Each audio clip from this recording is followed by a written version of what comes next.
A man was walking along the coast with his wife when suddenly he noticed a pod of dolphins. Of course, he immediately started filming this on his phone. You don't see things like that every day. But he noticed a couple of dolphins that were making more jumps than the rest of the pod. Something seemed to be trailing from the side of one of them. Only at home, looking through the photos on his computer, he realized that something was a large lamprey, a parasite from the ancient past that the dolphins struggled to shake off. Did he get rid of it? I honestly doubt it, at least because lampreys have been around for about 360 million years, and over this time they've gotten really good at what they do. Dolphins aren't the only animals they target. Lampreys feed on the blood of a wide variety of species: mackerels, cod, sharks, conger eels, rays, porpoises, even whales. Anyone is good enough. Lampreys don't care about details. They track down their prey, attach to them, and then bore into them with their sharp teeth and don't let go until they have enough. Sometimes a single fish can be found with several lampreys attached to their body.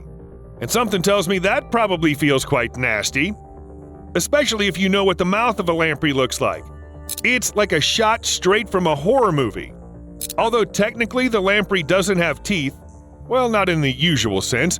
These are keratin-like teeth derived from hardened skin. They're continuously replaced by new ones.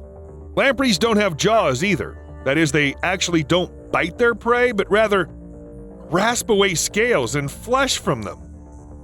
But it's not enough to latch onto the source of blood. You also have to make sure the blood doesn't coagulate too quickly. So lampreys constantly produce anticoagulant, the substance that prevents blood clotting. By the way, mosquitoes do the same thing. Actually, just think about it. The lamprey is a creature 360 million years old, and over this time, it hasn't changed much. Does this mean lampreys are perfect? Okay, more on that some other time. What happens to their prey? In fact, they don't have much choice, and the outcome depends on their size. If the prey is small, then the loss of blood coupled with infections weakens it substantially. As soon as this happens, the lamprey detaches from its lunch buffet and starts looking for a new one. As for the prey, it dies. Larger creatures have better chances of staying alive. Sometimes the lamprey isn't hungry enough to suck the prey dry and it detaches earlier. The bodies of the survivors bear terrible, very recognizable scars, which shows how many lampreys once fed here. Sharks can handle lampreys' appetite best of all, and not only because of their size. These predators have an incredible healing factor. If Deadpool ended up among sharks, he'd probably be surprised, but they'd accept him as their own. Superpowers? We can use him. Sharks simply have to regenerate quickly because their bodies are constantly put through different tests. For example, males bite females during mating, and shark teeth, as you know, are sharp. Their wounds heal in 2 weeks or even earlier. Sharks also fight to establish dominance and sometimes get injured by larger predators. Again, quick regeneration comes in handy.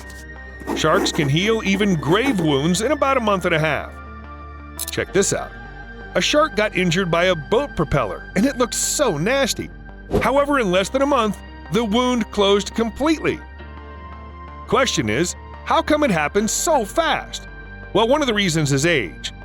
Like lampreys, sharks have swum in our seas and oceans for quite a while, for about 450 million years according to scientists. And all this time, sharks have been constantly evolving. Evolution made sharks very successful survivors, otherwise they simply wouldn't be around for so long. For example, a couple years ago, scientists found the great white shark has far more genes devoted to blood clotting than any other mammal, fish, or bird. Sharks have also improved proteins, which create new skin and tissue. That is, sharks have literally devoted part of their genome to wound healing. No wonder they're so good at it. If you need proof, check out World's Most Battered Great White Shark. Not the title to aspire to, but just check out the number of scars on its body. Still, the shark's fine. It survived everything. And if sharks can heal even the most severe injuries in a couple of weeks, why would they care about some lampreys? By the way, dolphins are almost on par with sharks when it comes to regeneration. This one was severely sunburned in 2016.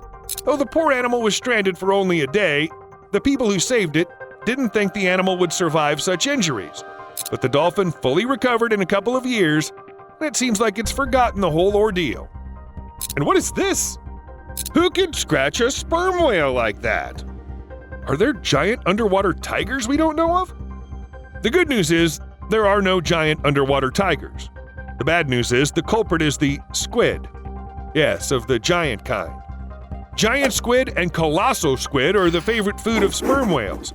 To get it, they can dive up to 0.6 miles deep and spend more than an hour underwater. But squid don't like being prey, so they try to resist. They wrap themselves around sperm whales, leaving recognizable sucker marks and white scars like these. Well, people never saw the battles between sperm whales and squid in real time, so to speak, but scientists believe this is how white scars appear, and they have enough evidence. At the beginning of the last century, they found sperm whales with these scars. Well, who am I to argue with scientists, right? But how can a squid scratch anyone? I always thought squid were, well, soft, strong with muscles and suckers, but certainly no claws. And then Steve showed me their hooks. Many squid species, including the colossal squid, have them on their tentacles. That is, they not only hold on to the prey or enemy with the help of suction cups, but also stick hooks into them. These hooks can also swivel, and perhaps the squid can control each hook to better latch onto the prey. Also, giant squid have a beak that looks like a parrot's beak. It's huge and quite solid. This is a tool for killing and dismembering prey, and some squid species use their beaks to sever the prey's spinal cord and paralyze it. To be honest, you don't really expect squid to be that merciless. I get it, when divers wear special shark suits, they look like chainmail, but they really work. Numerous tests confirm this, and don't panic, this man is a professional, he was not in any danger. But you know what? Giant squid don't care about all these suits. Their hooks are so strong they can penetrate even through modern chainmail. This happened to British naturalist Steve Backshall, and it's very painful. It's actually up! I really hope he wasn't injured. Knowing all this, you kind of understand the sailors of the past who were so afraid of giant squid that they invented a kraken myth.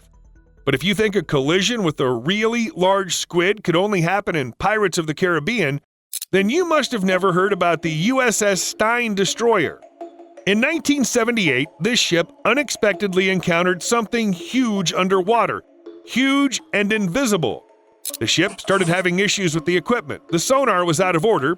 The ship had to return to port. They found the coating of the sonar dome was severely damaged. It was covered in deep cuts and scratches. Within the deepest of these cuts, the repair team discovered large, curved hooks, just like those of the giant squid. But here's the thing. Official measurements of the hooks and the gashes revealed the size of the creature they encountered had to be more than 150 feet long. Keep in mind, the largest giant squid known to scientists was only 43 feet long. Even though giant squid are believed to only live for 5 years, I still feel a little uneasy. No less troubling is the fact that swordfish can attack boats. Since the 17th century, there have been reliable accounts that confirm this. Moreover, these fish didn't just attack the boats, they sometimes pierced them. With their nose, of course. The story of the Massachusetts whaling ship Fortune is actually frightening. It's believed that then the swordfish pierced through at least 18 inches of hardwood. 18 inches! However, the Alvin submarine was even less fortunate.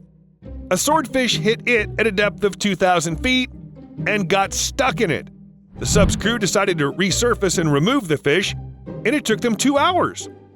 Can you imagine how deep it was wedged? But why did the swordfish decide to attack the submarine anyway? Apparently, most of these attacks are launched simply out of fear. Or that could be an accident, like when they impale turtles. There aren't many cases like that. Sometimes turtles survive after swordfish pierce them. Sometimes they're not so lucky. But scientists did some research and found out the swordfish apparently were just trying to catch prey that was near the turtles. Turtles probably don't like these accidents at all. Oh, I almost forgot to tell you something else about dolphins. Apologies, I mixed up the pages in the script. Well, better late than never, right? Long-finned pilot whales are large oceanic dolphins, slightly smaller than killer whales that feed mainly on squid. Common soles are definitely not on their menu, and here's the reason why. In 2014, a dead pilot whale was washed up on the Dutch coast with a common sole stuck in its blowhole. Seems weird? It sure does.